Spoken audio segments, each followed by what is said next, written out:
você pode sentar-se. Deus é bom. Então eu tenho uma boa notícia para você, porque as promessas de Deus são incomparáveis. Esse mês, pela graça de Deus, nós recebemos uma oferta especial para a construção, no valor de R$500 mil. Aleluia!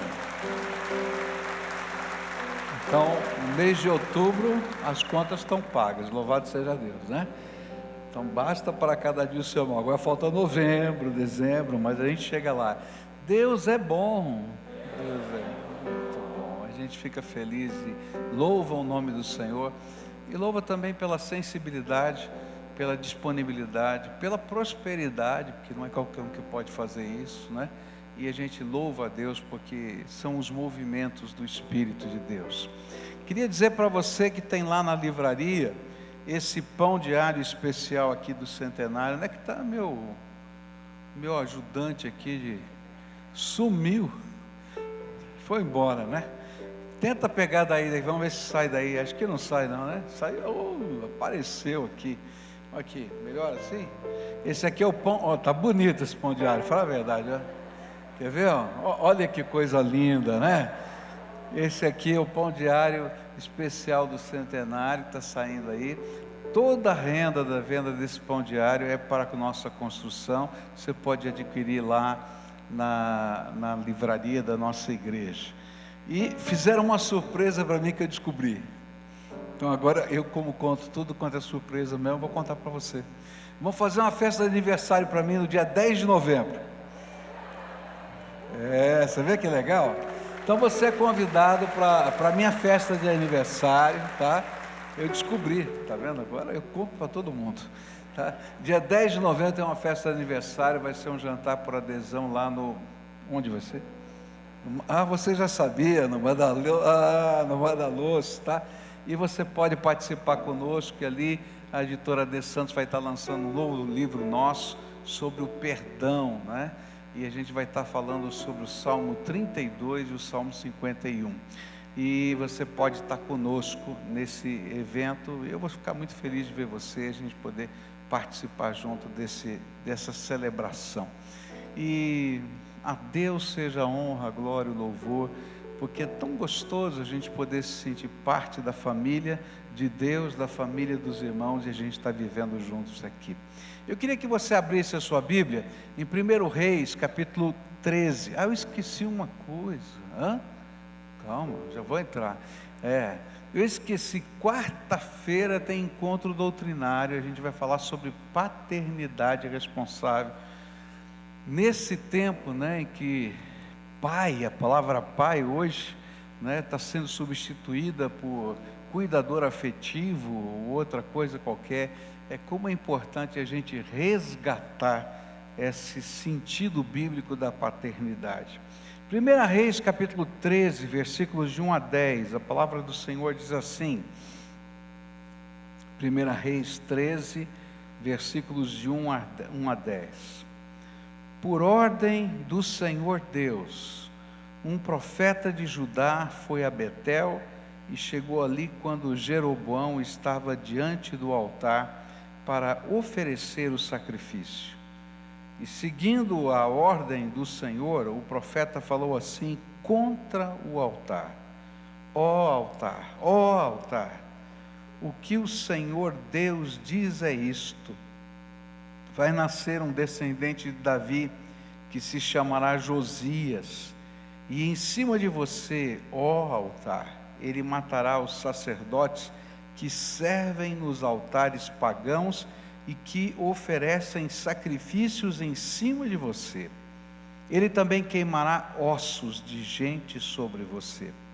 E o profeta continuou: este altar cairá em pedaços, e as cinzas que estiverem nele se espalharão, e essa será a prova de que o Senhor Deus falou por meio de mim. E quando Jeroboão ouviu isso, apontou para o profeta e ordenou: prendam este homem. E no mesmo instante o braço do rei ficou paralisado, e ele não pôde fazê-lo voltar à posição normal. E de repente o altar caiu em pedaços, e as cinzas se espalharam pelo chão, como o profeta em nome do Senhor tinha dito que ia acontecer.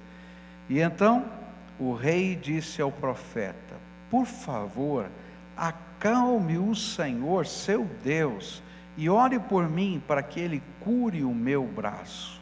E o profeta fez o que o rei pediu, e o braço do rei sarou. E então o rei disse: venha comigo até a minha casa e coma alguma coisa, eu vou recompensar você pelo que fez. Mas o profeta respondeu: mesmo que o Senhor me desse a metade da sua riqueza, eu não iria com o Senhor, e não comeria e nem beberia nada neste lugar.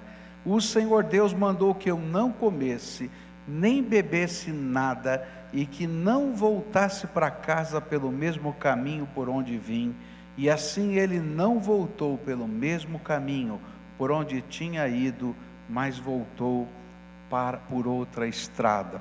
Eu queria orar com você, e queria orar uma canção. Achei tão lindo aquele momento que a gente começou a cantar aquele trechinho do hino e terminou com abre os meus olhos, não é?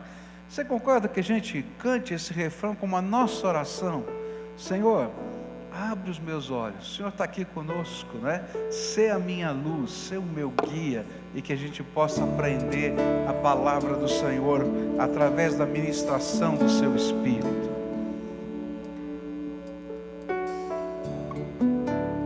Sê minha vida, ó Deus de poder, que eu nunca perca a visão do teu ser. Se é noite ou dia, tu és minha luz. Tua presença, meus passos. Quantos não conheciam o hino? Levanta a mão. Muita gente não. Então volta um pedacinho, volta lá. Volta lá pro coro? Volta. Então tá bom. Vamos Porque lá. o pessoal não conhece. Agora eu quero ver você cantando. Sê minha vida, ó Deus de poder, que eu nunca perca a visão do teu ser. Se é noite ou dia, tu és minha luz. Tua presença, meus passos. Abre meus olhos, Senhor Deus. Abre meus olhos, Senhor. Quero te ver. Quero te ver. Última vez, abre meus olhos. Abre meus olhos, Senhor Deus. Abre meus olhos, Senhor. Quero te ver. Quero te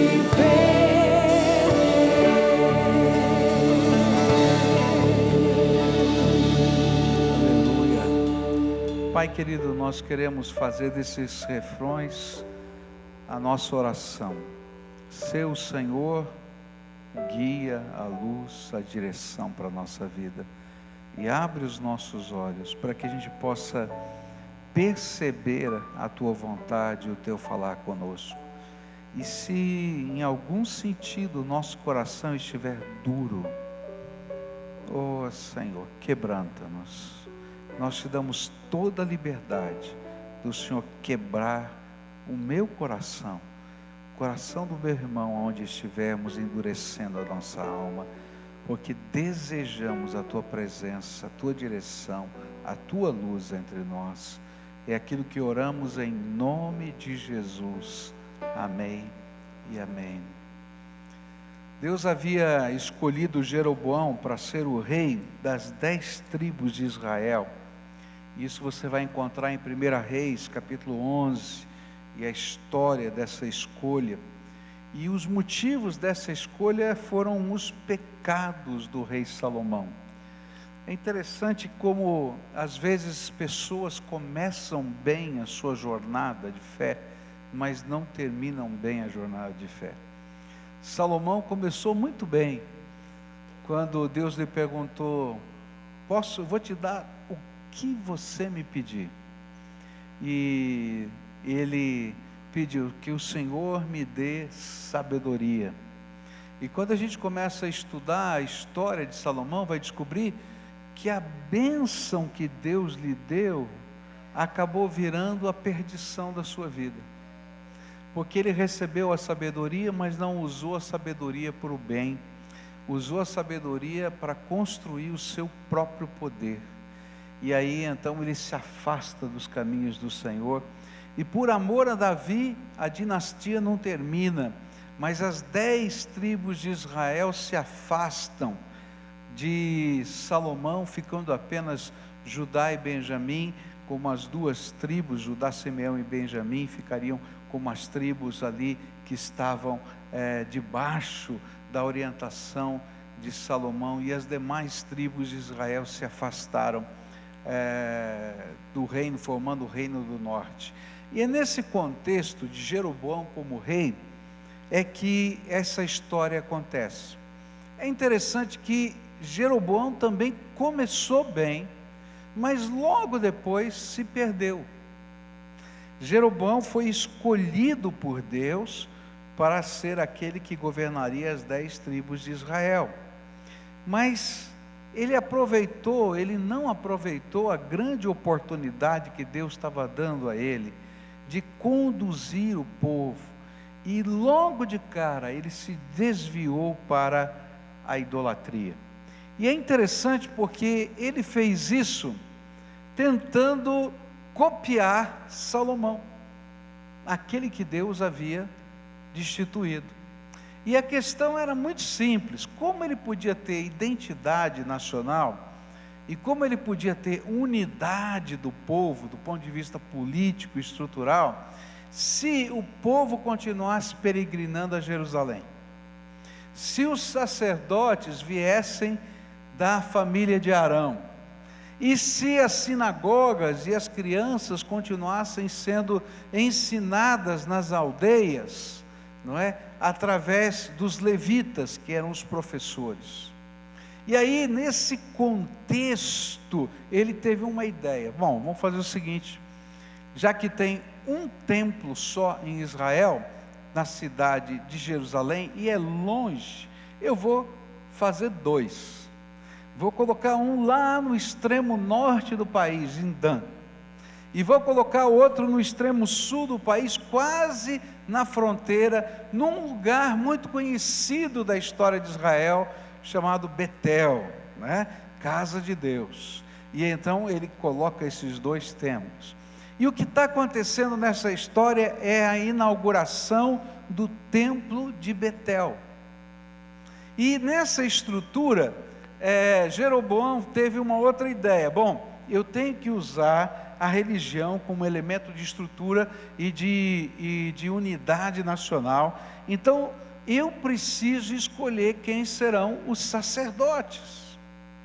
E então os sacerdotes e aqueles que ministravam as coisas de Deus, agora não vinham mais da tribo de Levi, não eram descendentes de Arão, mas agora eram escolhidos por Jeroboão.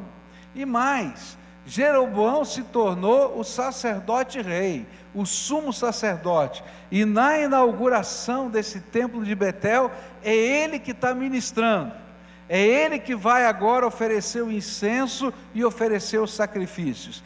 E é nesse contexto que chega um homem de Deus. Por quê? Porque tudo aquilo que Jeroboão estava fazendo desviava os caminhos do Senhor. Ele pegou antigas formas do passado e copiou. Vocês lembram do bezerro de ouro que Arão construiu no deserto? Então, ele colocou o bezerro de ouro lá em Dan, lá em Betel, e disse: esse aqui é Jeová, o Deus que tirou vocês do Egito.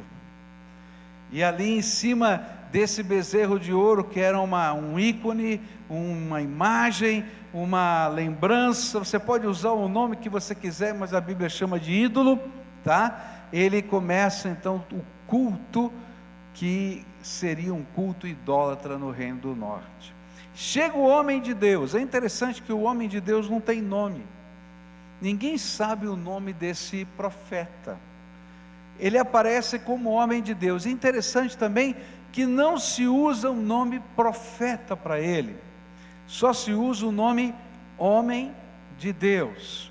E o homem de Deus se aproxima e diz uma profecia incrível, uma profecia cheia de detalhes. Ele diz assim: olha, vai nascer um rei lá do Reino do Sul, chamado Josias.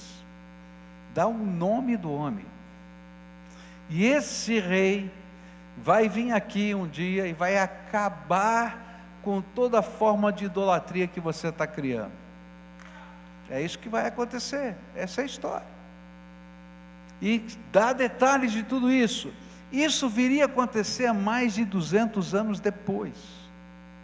E ele diz: olha, eu vou deixar um sinal de que aquilo que eu estou falando é palavra de Deus. Hoje, na inauguração do templo, enquanto você está se colocando na posição de sacerdote, não sendo, enquanto você está adorando um Jeová que não é Jeová, esse templo, esse altar vai rachar, e tudo que está em cima desse altar vai cair no chão, para dizer que Deus não aceitou esta oferenda e esse tipo de culto. Na hora que o homem de Deus fala essas coisas, Jeroboão se enche de ira, de raiva, e aponta para o homem de Deus e diz assim: prendam esse homem. E na mesma hora Deus toca o braço de Jeroboão, e alguma coisa acontece. A Bíblia não diz exatamente disso, só que ele perdeu o controle do braço. Ele não conseguia nem fazer o braço voltar, nem caminhar. Eu creio, agora está na minha cabeça, lembra que eu falei para você que eu fico imaginando?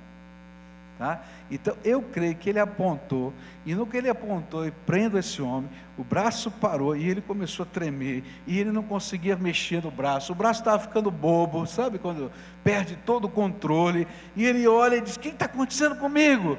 Negócio doido é esse?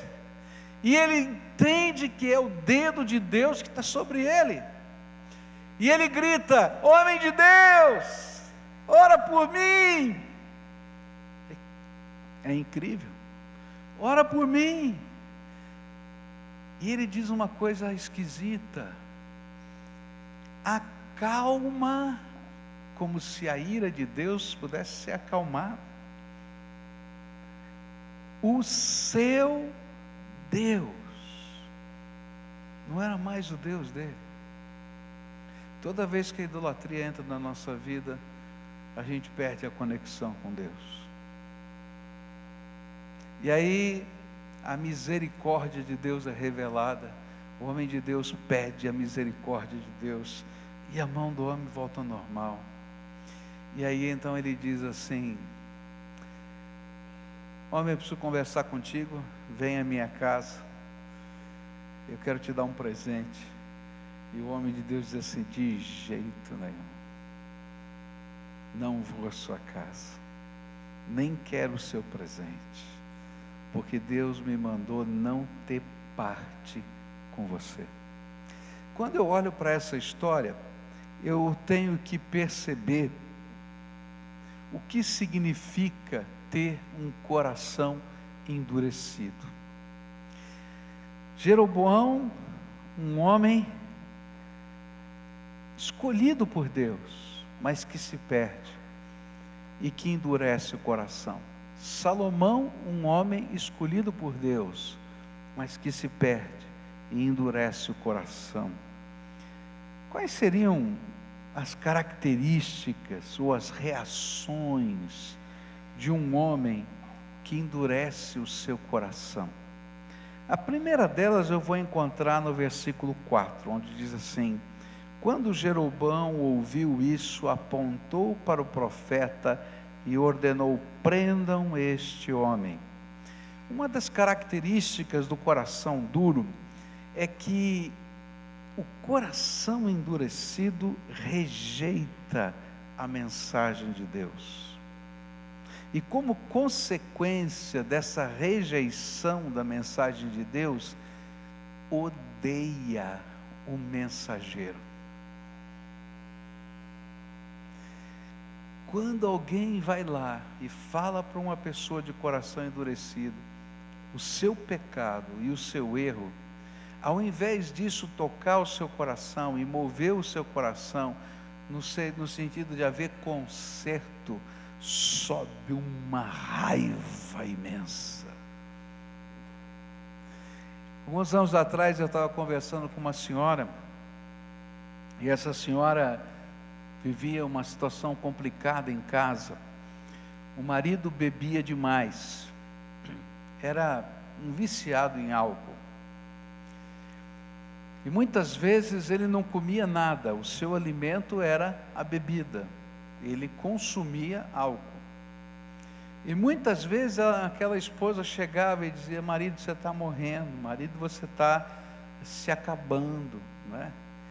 E ao invés disso ser uma palavra de conselho, de amor ou de carinho, aquilo era visto com ira e com raiva.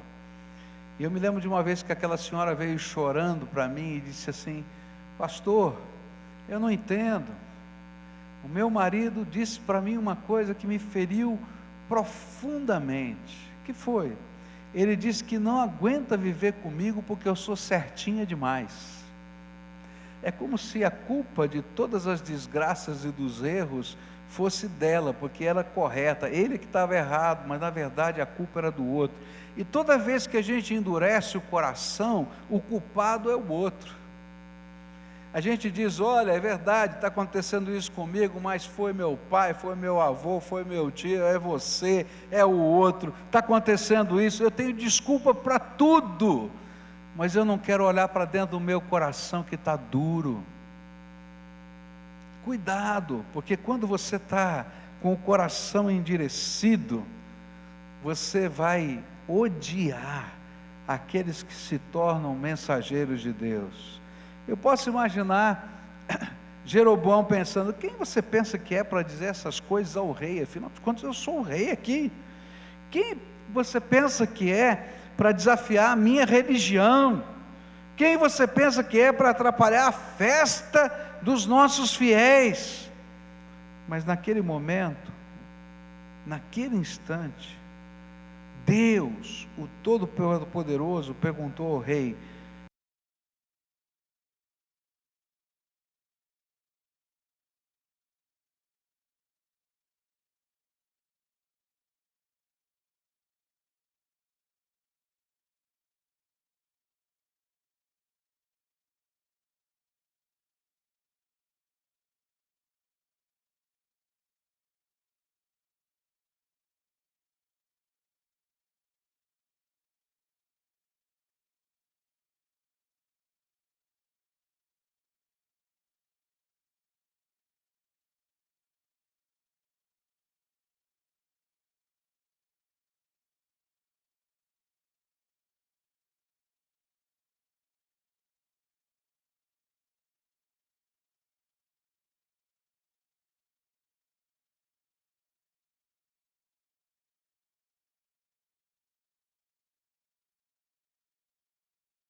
endurecido faz com que o temor das manifestações de Deus não mudem a nossa vida.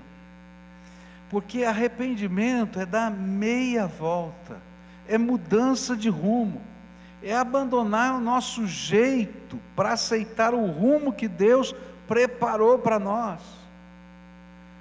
E os milagres não foram capazes de mudar o coração do rei, e ele continuou a fazer tudo o que ele tinha planejado.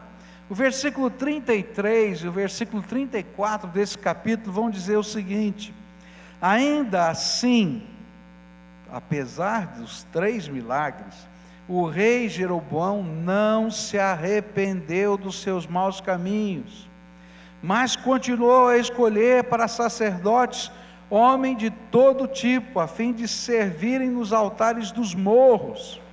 E o rei ordenava como sacerdote desses altares qualquer um que queria ser sacerdote, e esse seu pecado trouxe desgraça e destruição total para a sua família. Se Deus estiver tocando o seu coração, se os sinais de Deus estiverem falando com você, não adianta nada você chorar, você pedir misericórdia de Deus. Deus vai derramar misericórdia, porque Ele é misericordioso. Mas se você não mudar, porque se você continuar fazendo tudo como era antes, o resultado vai ser que a ira de Deus vai continuar pesando. E se você continuar lendo a história, você vai perceber que a família desse homem vai sofrer. Não somente ele sofre, mas a sua família sofre. Queridos, às vezes a gente imagina que por ter um coração endurecido, o único que vai sofrer sou eu. Mas, queridos, tem gente que ama você, que está ao seu lado, está sofrendo junto com você. Só você que não percebe. Se o temor do Senhor já veio ao seu coração, então tenha vergonha e comece um processo de mudança na tua vida. O que Deus quer quando toca o nosso braço, a nossa mão, quando nos dá sinais, quando mexe na nossa vida, quando diz, há um Deus aqui, é que a gente acorde e a gente comece um processo de retorno na nossa vida. Uma das belezas da parábola do filho pródigo é essa: quando aquele homem cai em si, e ele descobre que ele está comendo a comida dos porcos, e que na casa do pai dele, ele poderia pelo menos ter comida, de verdade. Ele toma vergonha, enfrenta o seu coração endurecido, ensaia um discurso, e vem caminhando na direção da casa do seu pai para dizer: pai, pequei contra o céu e contra ti, não sou mais digno de ser chamado teu filho, considera-me como um dos trabalhadores da tua fazenda. E quando a gente tem a coragem de se arrepender, dar meia volta e começar de novo, ao invés de receber a repreensão, a gente vai receber aquilo que o filho pródigo recebeu: o pai esperando, vendo de longe, reconhecendo o seu filho maltrapilho, saindo na direção dele, dando um abraço, trocando a roupa, colocando o anel, colocando sandálias e fazendo a festa, porque um filho estava perdido e foi achado, estava morto e viveu. Quando Deus pesa a mão sobre nós, não é porque Ele queira só nos punir, é porque Ele quer, por misericórdia, mudar a nossa vida. Não endureça o seu coração. Terceira coisa que esse texto chama a minha atenção, e eu acho tremendo isso, é que quando o coração está endurecido, a gente teme e não se arrepende, mas a gente vê e não enxerga. Tem gente que é capaz de ver e não enxerga. Eu posso imaginar algumas razões porque Jeroboão não mudou. Sabe por que Jeroboão não mudou? Porque o seu projeto político era mais importante do que a vontade de Deus para a sua vida. Ele tinha um projeto, e o projeto dele dependia de ele estar separado do Reino do Sul. E então mexer na religião era essencial para o projeto político dele. E na hora que ele foi confrontado com Deus, eu acho que ele imaginou assim: Senhor, faz o que quiser na minha vida, mas não mexe no meu projeto político. Está entendendo? Agora, você já orou assim alguma vez, né? Senhor, pode mexer no que o Senhor quiser, mas nisso aqui, não mexe não, Senhor. Não mexe no meu namoro, não mexe no meu negócio, não mexe, Senhor, no projeto, no plano que eu tenho de futuro. E queridos, não dá, ou Jesus é o Senhor da nossa vida, ou você é o Senhor da sua vida. O coração endurecido vê, mas não enxerga. Vê que Deus está falando, vê que Deus está fazendo, mas não enxerga que a essência daquilo que Deus está falando é que você precisa deixar Ele ser o seu Deus. Eu posso imaginar que para poder conviver com isso tudo que aconteceu, com certeza Jeroboão teve que racionalizar os eventos. Eu imagino, se fosse hoje, tá? Como é que eu racionalizaria esses eventos?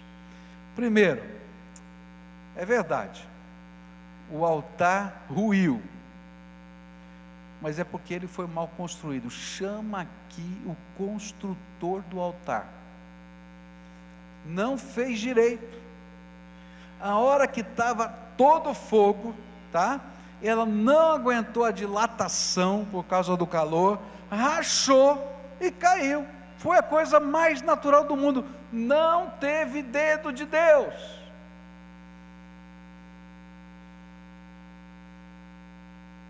Eu posso imaginar que ele também racionalizou o braço dele. Não, o negócio é o seguinte, gente, eu fiquei muito nervoso, mas muito nervoso. Que atrevimento daquele profeta na frente de todo mundo, vai dizer para o rei que vai acontecer tudo isso. E a hora que eu estendi meu braço, eu estava tão nervoso que eu comecei a tremer da cabeça aos pés, perdi o controle. Está entendendo? E mais, eu não sei como é que ele resolveu o problema de que tudo isso aconteceu exatamente naquele tempo, e quando o homem orou, parou. Mas eu acho que ele disse assim: ó, deve ter alguma desculpa lógica para isso, eu ainda não sou capaz de responder, mas o negócio é o seguinte: eu não quero fazer, e eu não vou fazer. Queridos, tem muita gente racionalizando com Deus. Ah, eu senti o toque de Deus, mas olha, eu estava num ambiente tão gostoso. Ah, eu senti o toque de Deus, Deus tocou a minha vida, mas foi... E na verdade eu não quero entender que Deus tem algo para dizer para mim, e que pede de mim uma decisão. Você pode racionalizar o quanto você quiser, mas o Senhor está falando com você. E se mesmo que você não queira enxergar o que você está vendo, Deus continua a falar com você. A última coisa que eu vejo aqui nesse texto, que eu acho tremendo, é que, apesar da dureza do coração, a gente sempre tenta dar um jeitinho de compatibilizar todas as coisas. E é interessante porque quando termina o evento, ele diz para aquele homem de Deus: vem comigo para minha casa, vamos comer alguma coisa juntos, e eu vou recompensar você. Há um teólogo que diz assim: Satanás vem como leão para nos devorar, e quando isso não funciona, ele aparece como uma serpente para nos enganar. E quando nós lemos essas palavras, nós podemos até pensar que as coisas estavam melhorando. Mas quando estudamos a cultura daquele tempo, nós podemos perceber que o rei, na verdade, estava tentando dar um jeitinho, achar uma maneira de atenuar o impacto dos factos e continuar os seus próprios propósitos. No Oriente, compartilhar uma refeição é sinal de amizade e apoio. É por isso que ele diz assim: homem de Deus, vem comer comigo na minha casa, porque diante de todo o povo, ele estava se acertando com o homem de Deus e ficando tudo bem, e que aqueles sinais agora seriam quase que um apoio aos projetos de Jeroboão. Por isso é que o homem de Deus não foi,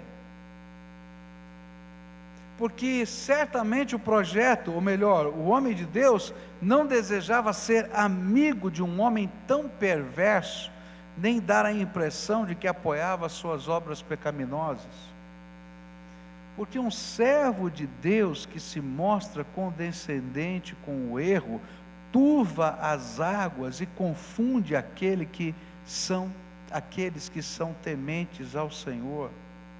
A Bíblia diz em Provérbios 25, 26, como fonte que foi turvada e manancial corrupto, assim é o justo que cede ao perverso.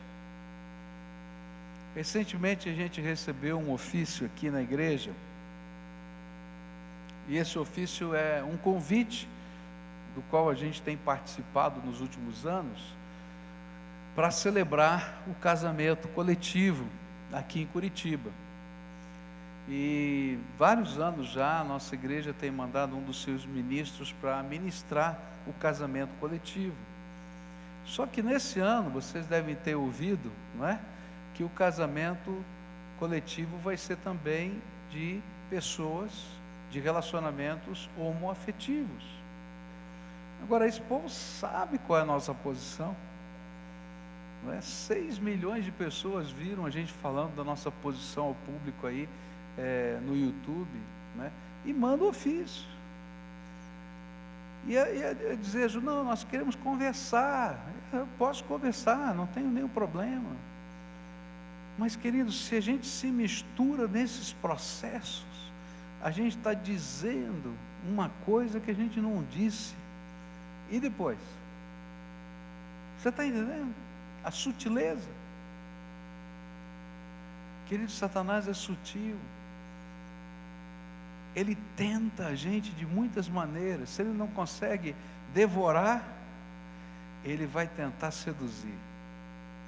E vai ter muitos bons argumentos. Mas que homem arrogante, não quis comer na casa do rei. Mas que homem arrogante.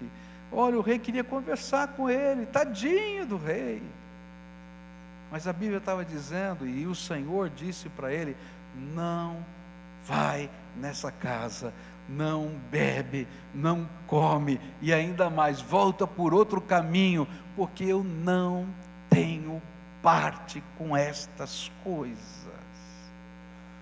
Queridos, não tem jeito da gente dar um jeitinho, da gente tentar compatibilizar o temor a Deus sem arrependimento, a fé sem compromisso, a vida apenas com as liturgias, sem a essência da transformação. Tudo isso que a gente está fazendo representa, na verdade, o coração endurecido que Deus rejeita, Deus não aceita.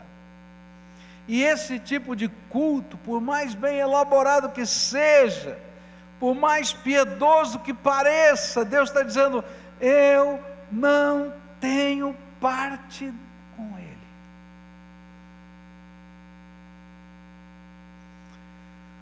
Nessa manhã o Espírito Santo me mandou dizer para você o seguinte: cuidado,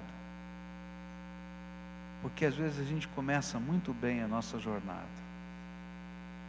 a gente ouve o chamado de Deus, a gente sente o toque do Senhor, a gente se põe em missão para a glória de Deus, mas aí a gente começa a ter os nossos próprios planos e projetos e endurecer o nosso coração. E aí o Espírito Santo de Deus diz: filho, eu vou ter que resistir a você. E aí ele começa processos de quebrantamento na nossa vida. Deus quebranta. Ele pega o coração duro e senta a marreta em cima. Ele pega a terra endurecida e passa o arado, crava lá dentro e suca a terra, para que a gente acorde. Eu gosto muito da história de um dos pintores de uma das catedrais. Esse homem estava pintando o teto da catedral e fazendo uma obra muito linda. E num dado momento ele ficou tão impressionado com a obra das suas mãos, que ele começou a andar um pouquinho mais para trás do andaime, um pouquinho mais para trás do andaime, para tomar mais distância para ver. E os operários que estavam lá embaixo, trabalhando no chão da catedral, gritavam: moço, o senhor vai cair, moço, o senhor vai cair, moço. Mas sabe quando alguém está tão fixado na sua obra, tão concentrado que não consegue enxergar, não consegue ouvir, não consegue ver mais nada a não ser aquilo que ele está fazendo? E foi naquele contexto que um operário pegou um bolota de terra e jogou bem forte lá para cima, estragou toda a pintura daquele homem. E aquele homem irado olhou para baixo e disse: quem foi o doido? Quem foi o maluco que estragou a minha obra?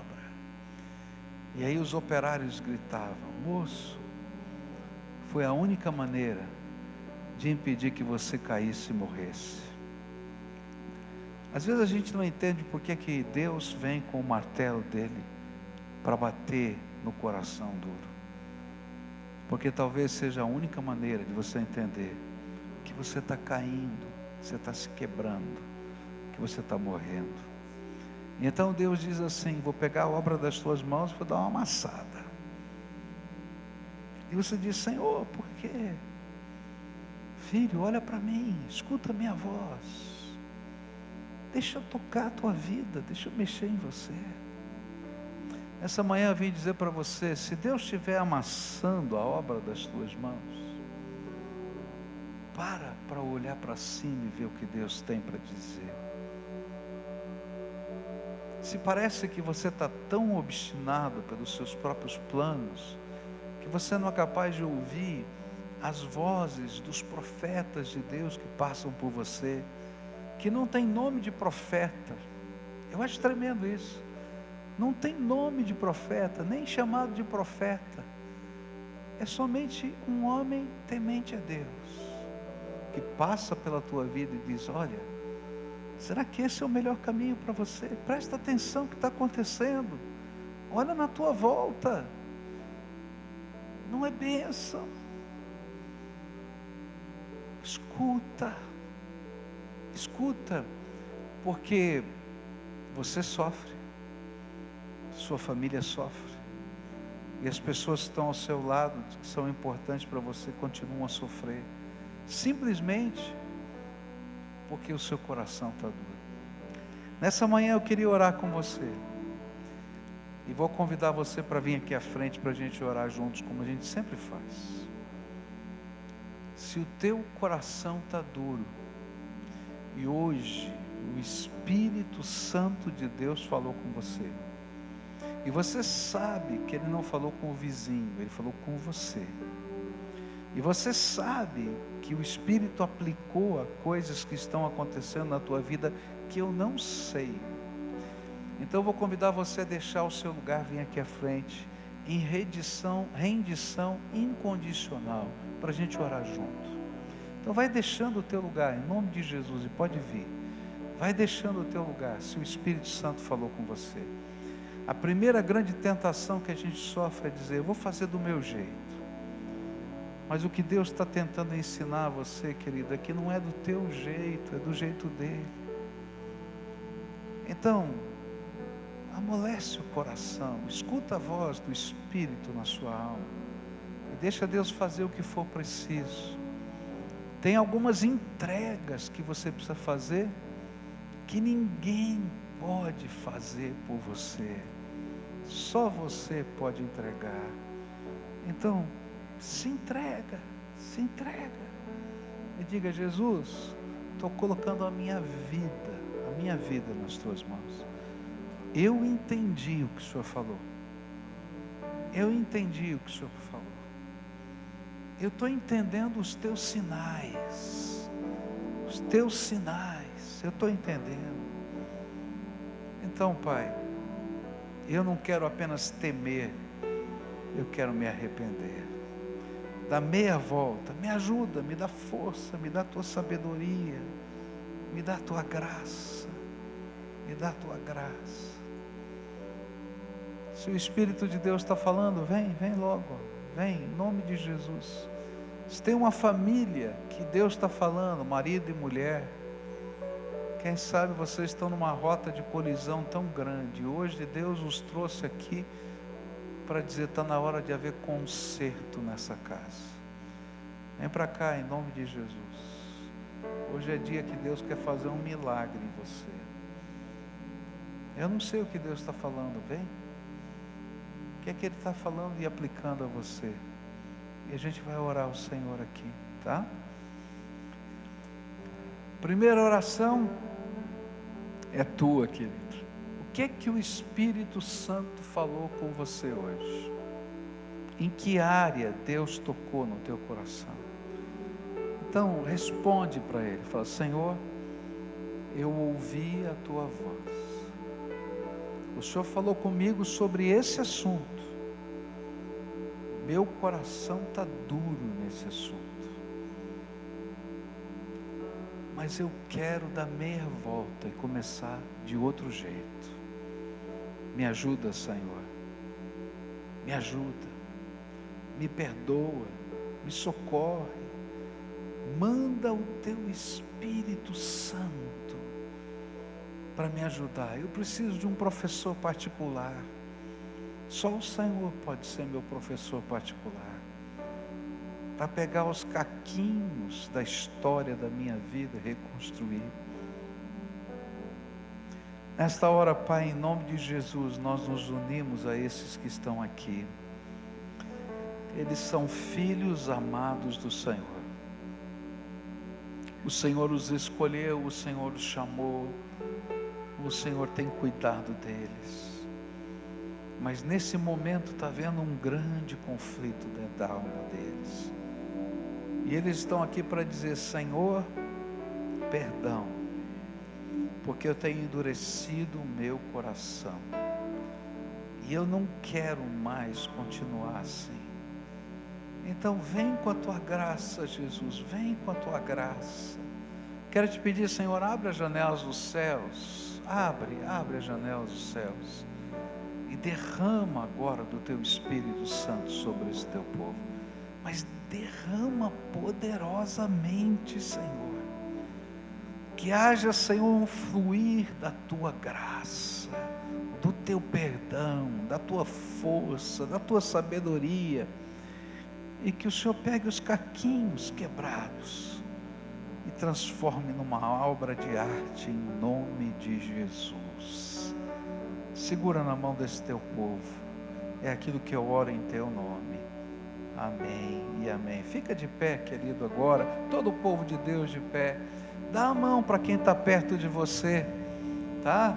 Aquele povo de Deus, une aí as fileiras, o povo de Deus junto aqui, isso, todo mundo junto. Agora aquele refrão de novo, a nossa oração, tá? E depois abre os meus olhos, tá? Vamos juntos?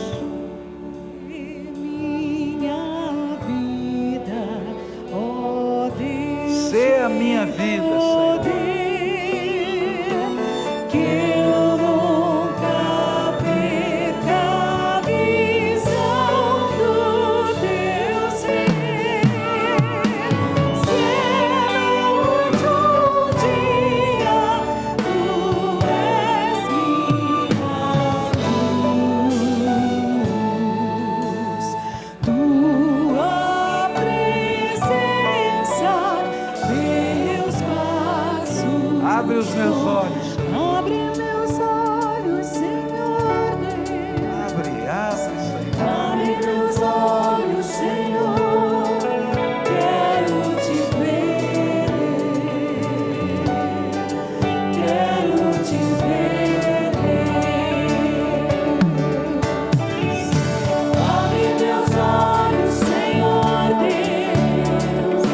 Abre meus olhos, Senhor.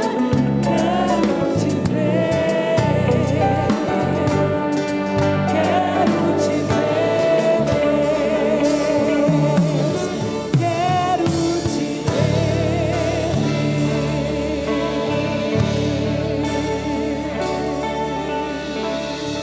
Olha, quando você estiver pedindo para Deus abrir os teus olhos, pede para Ele mostrar para você pessoas. Tem pessoas importantes na tua vida que você precisa olhar. E às vezes a gente tem que voltar para essas pessoas e dizer: olha, o Senhor abriu os meus olhos, perdão. Às vezes a gente tem que ir lá dar um abraço, a gente não sabe nem o que falar, está tudo engasgado. Dá um abraço e chora. Tá? Sabe aqueles resgates gostosos que Deus faz? E não tenha medo disso não. Porque esses processos são santos de Deus para construir coisas novas. Algumas coisas são dentro da gente, mas outras envolvem os nossos relacionamentos. Vai lá e acerta. Dá aquele abraço. Vai em nome do Senhor Jesus, Ele vai te dar graça, tá bom? Que a graça de nosso Senhor Jesus Cristo, o amor de Deus, o nosso Pai, a comunhão e as consolações do Santo Espírito de Deus estejam com todos nós aqui e com o povo de Deus espalhado pela face